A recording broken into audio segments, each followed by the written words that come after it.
మతిపోతుందా? లేకపోతే గనక ఒక విషాన్ని నరనరాన నింపుకున్నటువంటి ఒక పాము మనిషి రూపంలో మన మధ్యన తిరుగుతోందా? ఏమిటి ఆ మాటలు? రాహుల్ గాంధీ లడఖ్‌లో ఏం జరిగింది?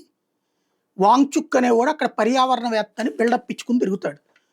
పర్యావరణానికే ప్రపంచంలోనే అద్భుతమైనటువంటి క్షేత్రంలో పర్యావరణవేత్త ఏంటి? ఆ వంకతో ఒకప్పుడు నర్మదా బచావో పేరుతో నర్మదా నది మీద వంతెన కట్టకుండా దశాబ్దాల పాటు ఆపినట్టు, లడాఖ్‌కి రైలు రానీయకుండా, లడాఖ్‌కి సోలార్ ప్లాంట్ రానీయకుండా, లడాఖ్‌లో అభివృద్ధి జరగనివ్వకుండా అడ్డుపడుతున్నటువంటి రాక్షసుడు వాడు. శత్రు దేశాలు లేదంటే గనక భారత వ్యతిరేక దేశాల దగ్గర డబ్బులు తింటా భారతదేశపు ఎదుగుదలని అడ్డుకునేటటువంటి ఒక ద్రోహి వాడు. దేశద్రోహి.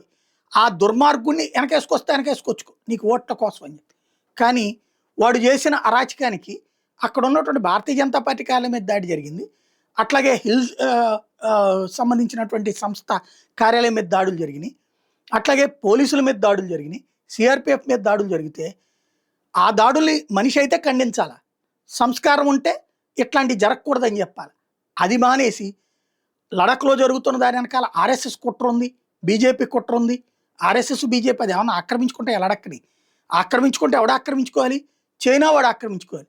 ఆ చైనా వాడి కోసం ఈ వాంగ్‌చుక్ గాడు పనిచేస్తున్నాడు. అట్లాగే అమెరికాలో ఉన్న డీప్ స్టేట్ ఆక్రమించుకోవాలి.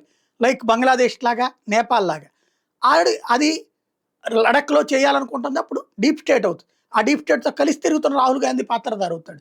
అంతే తప్పించి దాంట్లో కంట్రోల్ చేసి శాంతి భద్రతను అదుపు తీసుకురావాలనుకున్నటువంటి వాళ్ళు ఎట్లా దొంగలవుతారు? అంటే రాహుల్ గాంధీ మతిస్థిమితం కోల్పోతున్నాడా? మానసిక స్థిరత్వం కోల్పోతున్నాడా? లేకపోతే ఉద్దేశపూర్వకంగా దేశద్రోహం చేస్తున్నాడా? చర్చ జరగాల్సిన అంశం.